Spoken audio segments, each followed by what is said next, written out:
Well, here in Barcelona, the mood really one of defiance. We've seen those extraordinary images of people crowding into this square, Catalonia Square, wanting to not only have a minute's silence, but also to shout out, to chant, "We're not afraid, we're not scared." That's what they were chanting, a message of defiance to the terrorists. Let's talk to Nafees Hamid, who's a researcher into terrorism and who lives here in Barcelona, based here in Barcelona.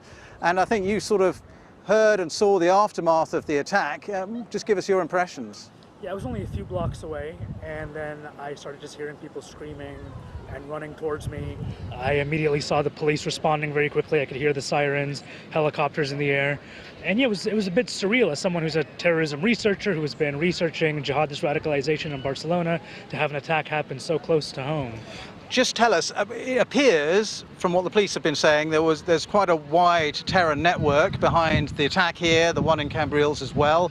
What do we know of jihadists operating in Spain in general? Because there hasn't been a terror attack in Spain since 2004, really. That's correct, yeah. There hasn't been a major terrorist attack since 2004.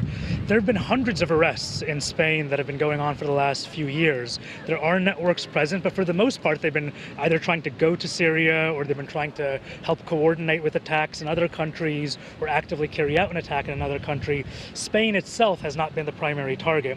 But that's also a general trend that we're seeing with terrorist attacks in Europe. As the dragnet closes around a lot of these networks, they don't have the freedom of movement to carry out the ideal attacks or to go somewhere abroad, so they're tending to attack more locally and just trying to maximize casualties. And once again, we've seen the vehicle, the rented vehicle, used as the terrorist weapon. It's happened so many times, you know, Nice, Berlin, London, and now Barcelona. Yeah, and this is something that was called upon in 2014 by the then spokesperson Adnani for ISIS, saying, don't think of anything sophisticated, grab a knife out of your drawer, get in a car, ram pedestrians over, hit their heads in with a rock.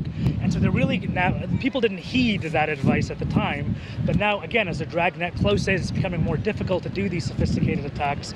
ISIS has been calling more and more for these low-tech attacks, acting locally, acting quickly, and that's what we're seeing now.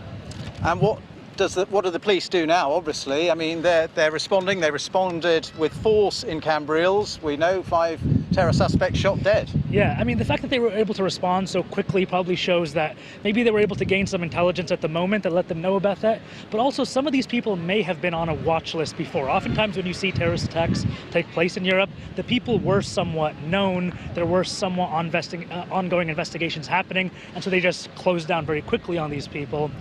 And so there probably are other people that are under investigation that will probably be arrested either soon or they're going to continue to leave them out there.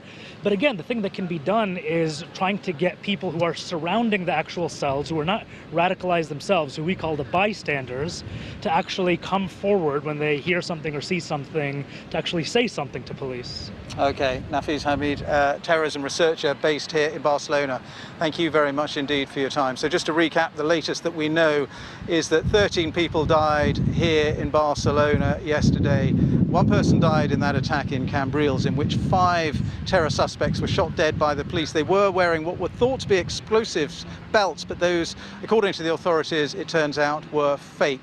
But 14 dead altogether in those 2 terror attacks and 130 people injured. That's the latest from Barcelona. Back to you in the studio.